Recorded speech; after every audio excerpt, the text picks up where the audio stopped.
When Beth called me and asked me to do this, I laughed. She says, "Oh, I want you to talk about the rationale of the supplemental poverty measure." And I laughed because I didn't agree with a lot of what came out of the Interagency Technical Working Group. And some others of us on it didn't as well, but that's where we are.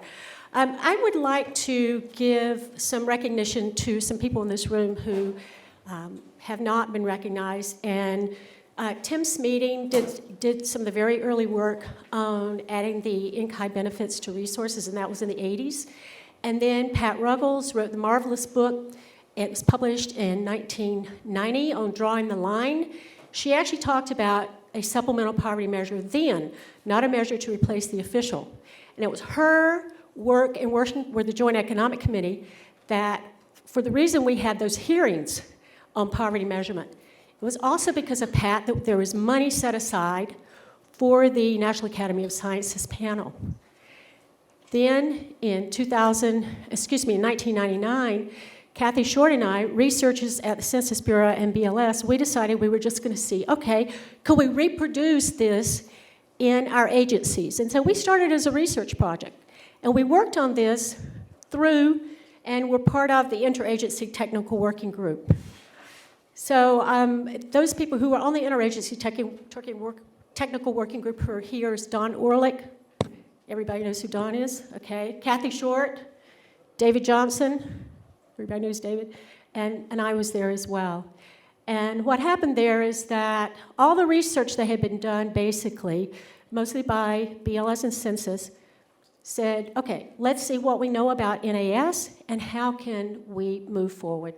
And it was Becky's work when pushing it. She said, I think the real point that pushed this forward, which said we don't want to go to Congress and make a change. Let's work through the statistical agencies because this is an economic statistical measure, just like the CPI or unemployment or whatever, okay? So take it out of the political realm and put it in the economic statistics community and on that agenda. I also would like to acknowledge Mark Levitan, New York City, working in the mayor's office.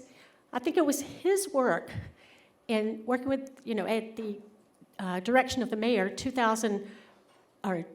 dictate from the mayor in 2005, 2010, 2005, 2008, to come up with a measure for New York City.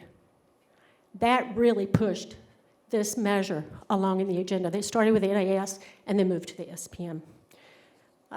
So that's all I wanted to say about that. And now I've probably taken up all my time. Okay. Let's see if I can get here. All right. Okay, outline. I'm talking about the Interagency Technical Working Group. The recommendations came out in February 10th, 2010. I mentioned the members on that committee who are here. We'll talk about the components and justification. I'm not going to talk about rationale. Maybe they're the same.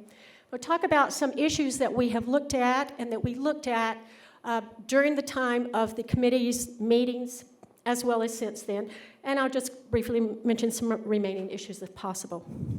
Okay, so the Interagency Technical Working Group, so we're going to follow the NAS recommendations, and we're going to base it on expenditures for a set of commodities that everybody, basically agrees that people need: food, clothing, shelter, and utilities. Okay, but as Bruce Meyer said, the panel said meeting needs. What are the expenditures to meet needs? But what the NAS used and what we've used in our technical group is expenditures, and that's the assumption that expenditures are a good proxy for needs. Now, that may or may not be true, and that's a real question, and you'll see what I'm talking about in the health section later. Okay, it should be based on the total population, but for people who are below the median. The panel chose 83% of the median. Interagency Technical Working Group chose around the 33rd percentile. Now, key to this is there should be consistency between the threshold and the resources. Okay, justification, expanding the family to some type of consumer unit. So that would include unrelated individuals, cohabitors, foster children, and that is because the composition of families in the U.S. has changed over time. It has changed actually steadily but dramatically since the early 1990s, when the panel's report came out, when they first doing their research. Estimation sample should include exactly 2 children. The NAS said 2 adults and 2 children. But to do this, again, units with 2 children represent the largest percentage of units in the United States. Second, to adjust for housing status. And this has to do with the fact that even people at the lower end of the income distribution, they own their homes with or without a mortgage. They're not all renters. And in talking with Becky Blank, she said, yes, the assumption initially, and I think I talked to Shelton one year about this as well at a panel, ASSA meetings, the assumption originally was people at the lower end of the distribution were only renters. So what you pay in rent is essentially your consumption value. It's your need. But once you've got owners with and without mortgages, that would no longer necessarily be the case. So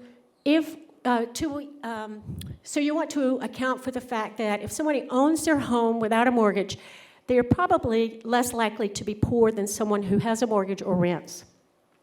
Okay, reduction in mortgage principal payment is considered an expenditure. It was not in the NAS measure. It was considered part of savings. But in this measure, it said, look, if you don't pay your mortgage principal, you can't keep your housing. And this way of treating housing was in contrast or in opposed to using a real equivalence approach to value housing. When you're using a percentage of the median for the basis, then rental equivalence and percentage of the median for the shelter was approximately the same. But once you move into the lower end of the distribution, that's no longer true. Okay, to use the most recent 5 years of data, and that's in contrast for 3 years that the National Academy of Sciences panel, the justification was with the largest sample size, you could see stability in the thresholds. Okay, the next one was to account for other basic goods and services. So, personal care products, non-work related transportation, reading, etc. So this threshold was not to be an all-inclusive threshold like the official. This was supposed to be for a specific set of commodities, right? The distribution was I mentioned this, rather than a percentage of the median, to go ahead and pick around the 33rd percentile. First time I ever saw this 33rd percentile is when we at BLS were asked to comment on proposal in Congress, a Senate and a House bill in Congress. And I thought, where did this number come from? And then, I found out it was because it was a legislative aide was talking to the senators and said, because I said, where does 78, 83% come from? Oh, well, in the National Academy of Sciences report, it said that's approximately a third of the distribution in FCSU. And I thought, oh my gosh. Okay, here you go. So we're left with the 33rd percentile. So that's what I'm talking about when she said talk about rationale. I was a little uncomfortable because that was one of the recommendations I was most uncomfortable with. Okay, the next was to include the value of in-kind benefits in thresholds, the ones that are accounted for in the resources. Again, the purpose of this SPM is not a well-being measure. The way that I could look at it, and I know some of my colleagues at the Census Bureau look at it, this is like an effectiveness measure. We've got these tax and transfer programs. How effective are these? All right? So we need to have some consistency. And I'll talk about that in a few minutes. Okay, account for geographic price differences, and actually that adjustment is being done at the Census Bureau, and Trudy will be talking about that. Okay, the next one is, this is very important, the BLS have been doing all the work on the NAS thresholds. Census Bureau was doing basically everything else, and the idea is, there was faith in us to continue doing this, and so that we would continue doing it. However, there's a problem here is that the Census Bureau got funding to produce this, and the BLS has $0 to do this. In the fiscal year 2014 forward, the Census Bureau has gotten $5 million to produce this. BLS asked for 2.5, we've gotten nothing. So this is a serious problem for us. Okay, this is for whom. You see that the standard of living, it covers a longer period of time than the other measures, represented by which group, 33rd percentile, it's a lower point in the observation or the distribution. Sample is somewhere between 2.2, 2 plus 2 adults and children versus the official, which was originally based on families with 3 or more persons. Okay, for whom?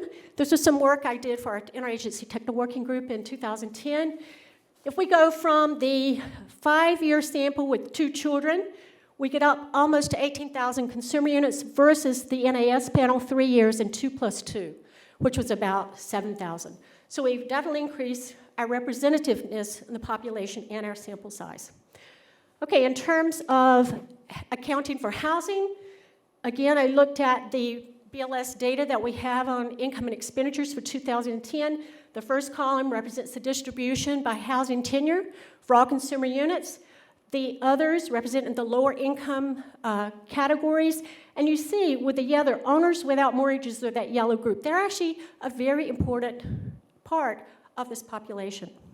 Okay, this, if we take the 2 plus 2, that means the estimation sample with 2 children converted to a 2 adults, 2 children with an equivalent scale.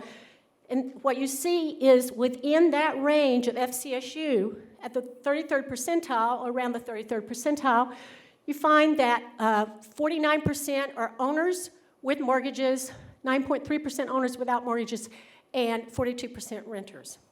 So we need to take into account that we've got owners with and without mortgages in this measure. Now, as Bruce Meyer said, what we're doing right now is a little bit ad hoc. We really want to do some more work on this. Dave Betts and I did do some work on this, but many people thought it was way too complicated. And one of the things we have to consider, one of the criteria, is to have a measure that we can explain to the public. Now, if someone said that about the CPI, everybody would laugh, because if we try to explain what the CPI is, people start glassing over after a few minutes, even with the national accounts, right, David? Okay, now this is what we have done regarding updating. We only use the CPIU to update from that earlier year of data and from the interview, Consumer Expenditure Survey interview, up to the threshold year. So we're only using the CPI for that 5 years. And then we are creating a rotating average. So essentially taking into account how people's taste and preferences and needs change over time. We're accounting for this in this measure on a continuous basis. Now, some people said, no, we should take 1 year and then update it by the CPI. Okay, well, something people talk about the CPI URS versus CPI-U, and when you go all the way back to 1965, yes, those two are different. But in this more contemporaneous period, they're essentially the same, because the difference between those had to do with the treatment of housing. Okay, and we've been treating housing the same way for quite some period now. Now, perhaps you would say the continuing CPI would be a better approach, because that accounts for changes in taste and preferences more on a rotating basis, which is more like this measure, but that's for another talk. Okay, what we've got here is on the left, where we're updating it each year by changes in expenditures, changes in FCSU over the year. If we use 2005 as the base and update by the CPIU, which is essentially the same as RS for this time period, then we're going to see a little bit different relationship. Same thing if we take 2009 as our base. Okay, this is going to give us a different result regarding poverty. So what the panel and what the National and the Interagency Technical Working Group said, let's use the one on the left. Because the CPI-U, or CPI-RS, is for all goods and services, all right? This is for food, clothing. When we calculate this using the all CPI or the a composite CPI that's based on food, clothing, shelter, and utilities, we get a different result. So what do you want? Do you want to have a base, or do you want to look at how people are changing and adapting over time?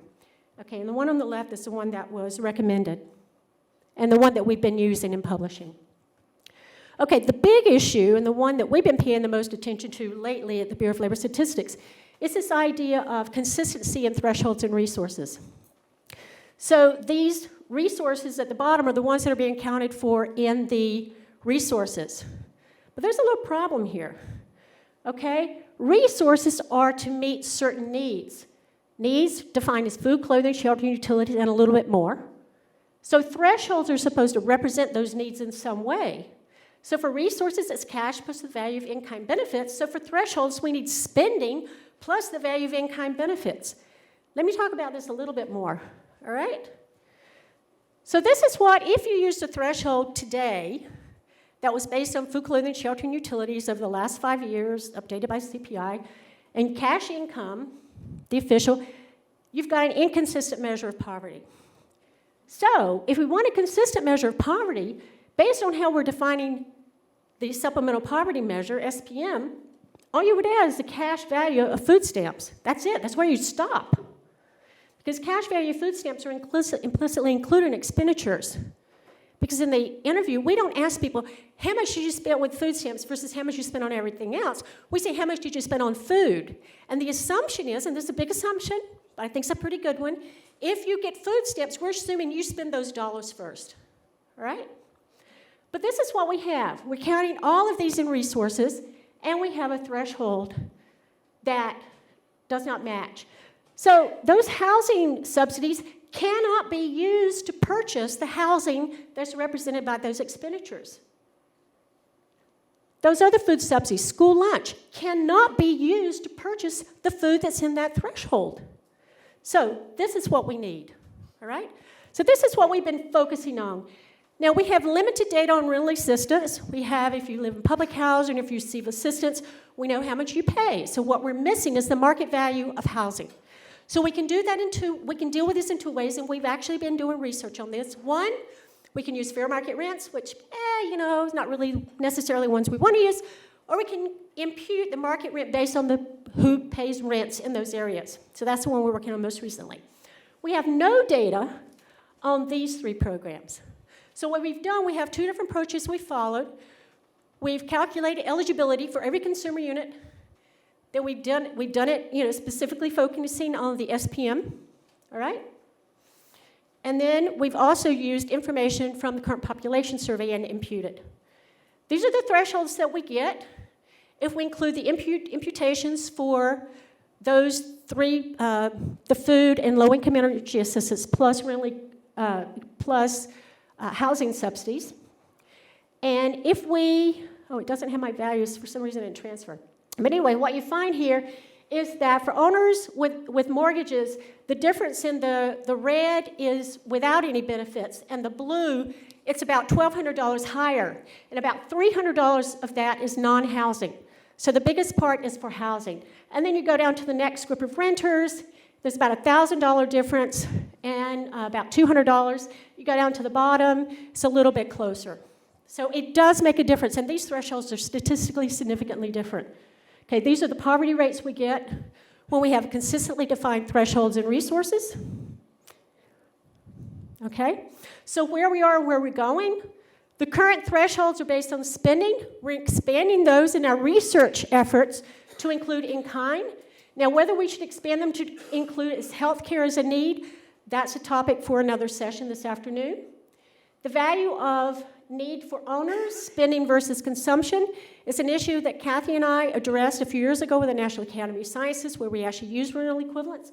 If we use rental equivalents for housing, then we could have one threshold. We wouldn't have to have three. All right?